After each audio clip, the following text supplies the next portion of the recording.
सभी मित्रों को मेरा नमस्कार।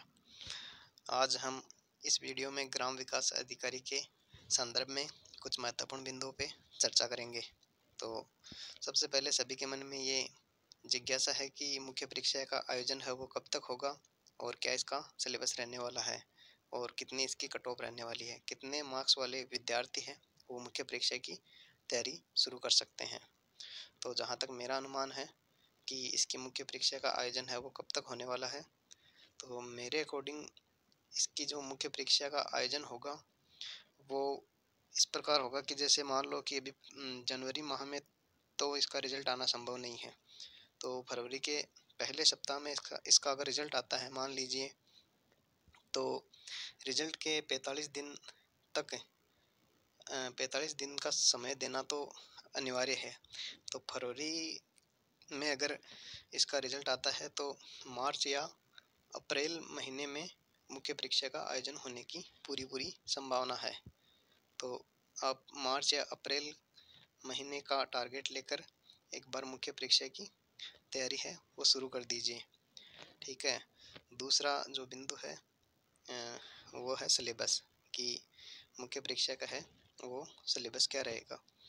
तो अभी बोर्ड ने सिलेबस जारी नहीं किया, लेकिन जहाँ तक मेरा अनुमान है कि आप एक बार वो चीज़ें पढ़ना जारी रखें जो मुख्य परीक्षा में निश्चित तौर पर ही रहने वाली है।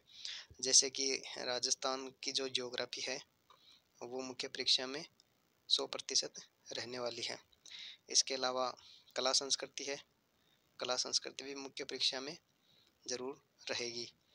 इसके अलावा है राजस्थान की पॉलिटी भी मुख्य परीक्षा में ज़रूर रहेगी।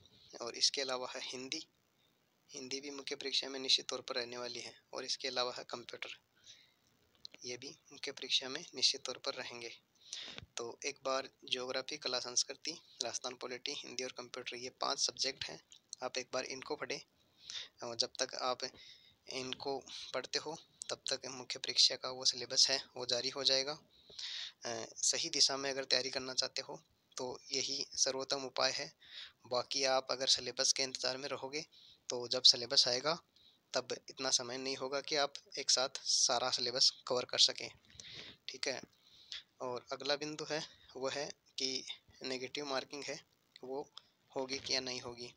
तो परी एग्ज़ाम में नेगेटिव मार्किंग नहीं थी, लेकिन ये मानकर चलिए कि मुख्य परीक्षा में 100% नेगेटिव मार्किंग का प्रावधान होगा। और नेगेटिव मार्किंग होगी वो 1/3 नेगेटिव मार्किंग होगी। एक सवाल और है कि परी एग्ज़ाम है उसमें नॉर्मलाइजेशन होगा या नहीं होगा।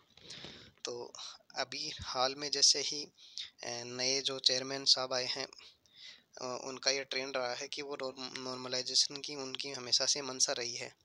तो मेरा अनुमान है कि इस ग्राम विकास अधिकारी एग्ज़ाम में भी नॉर्मलाइजेशन की प्रक्रिया बिल्कुल अपनाई जाएगी। और बाकी देखते हैं बोर्ड का क्या जो निर्णय होता है वो। अगला जो पॉइंट है उसमें हम बात करते हैं कि कट ऑफ क्या रहने वाली है, कितने मार्क्स वाले विद्यार्थी हैं वो मुख्य परीक्षा की प्रिपरेशन करें। तो मेरा सुझाव है कि एक बार उन सभी विद्यार्थियों को मुख्य परीक्षा की प्रिपरेशन शुरू कर देनी चाहिए जिनके कम से कम 40% मार्क्स आ रहे हैं। क्योंकि अगर आपको राजस्थान में ही नौकरी करनी है तो ये राजस्थान जीके तो आपको पढ़ना ही है। इसके अलावा आगे राजस्थान पुलिस की एग्ज़ाम है, वनपाल वन रक्षक की एग्ज़ाम है और आगामी दिनों में एलडीसी की वैकेंसी भी आने वाली है।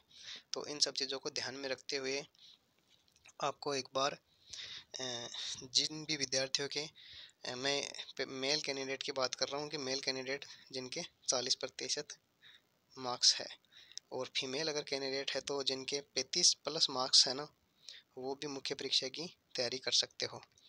तो मेरे अकॉर्डिंग ये कट ऑफ रहने वाली है। और बोर्ड है उसका क्या रिज़ल्ट रहेगा उसका आप कुछ ही समय में रिज़ल्ट जारी हो जाएगा। इसके अलावा भी अगर आपके मन में कोई सवाल है तो आप कमेंट बॉक्स में ज़रूर बताएं। सभी का धन्यवाद। Thank you.